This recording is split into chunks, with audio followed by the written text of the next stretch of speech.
Hey there, welcome to Tim Talks Cooking. I'm Tim, and today I'll be making keto, sugar-free blueberry jam, my friends, with chia seeds. I think you're going to love this recipe. So let's get started.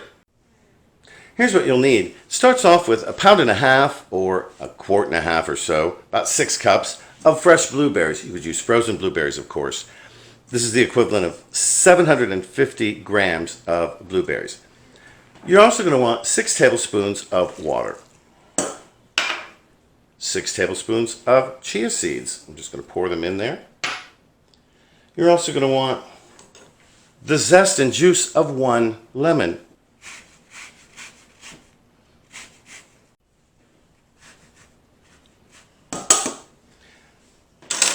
Next, we'll need the juice of the lemon. I'm just going to cut it in half like this and squeeze the juice out.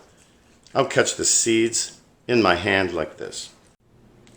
Next, we're going to add in the sweetener. Here I'm going to use erythritol, and the thing is I've noticed that erythritol stays kind of crystalline and a little bit crunchy when you use it in recipes sometimes like this.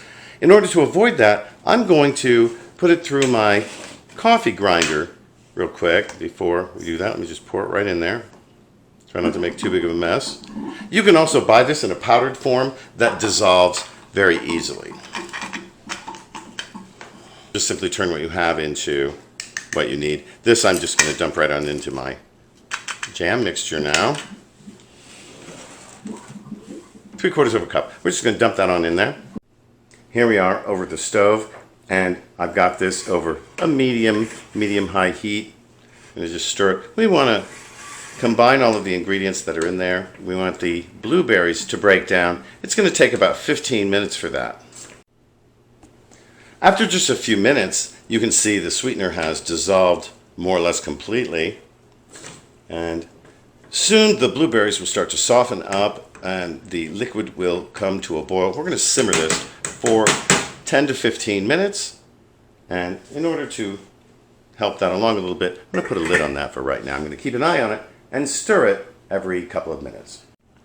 Now here you can see that the mixture has come up to a simmer. I'm going to give it a nice stir. I'm going to turn it down just a little bit. After about 5 minutes, the mixture looks like this. You can see it's starting to thicken up considerably. You can also start to see the chia seeds in there. After 10 minutes, it looks like this. You can see this is thickening up really nicely here, and actually I think that's quite enough. We're going to take it off the heat and go back to the counter. This is almost ready to be put in jars.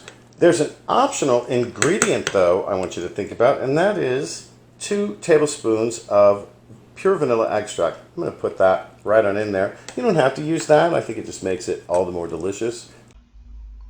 Before I put this in mason jars to store it, I'm going to use an immersion blender to smooth it out and to puree it here. Let's give that a quick taste for sweetness. Oh, look at that, it's already starting to gel. Very nice, but it could be a little smoother. I'm going to blend this for just a little while more. I'm going to store what I don't use here in mason jars in the freezer. And here I'm just going to go ahead and fill that up.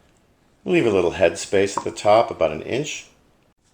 Next, I'll use a clean cloth to wipe the rims of my jars, just to clean up a little bit. And isn't that lovely? I got 2.5 pints out of this batch. Now, of course, we're just going to fix our lids. And that's ready to store in the refrigerator or freezer. Before we go, let's give this a taste. This is really beautiful, beautiful stuff. So good. A really, really great fresh blueberry flavor. It's complicated by the lemon and the vanilla extract, of course. It's got a great texture. This is going to be great on buttered low-carb toast or even on keto ice cream, I think. I hope you're going to try this recipe. I also hope that you will like, share on Facebook especially, comment, and subscribe to my channel.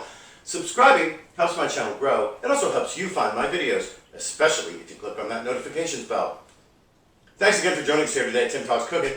We'll catch you next time.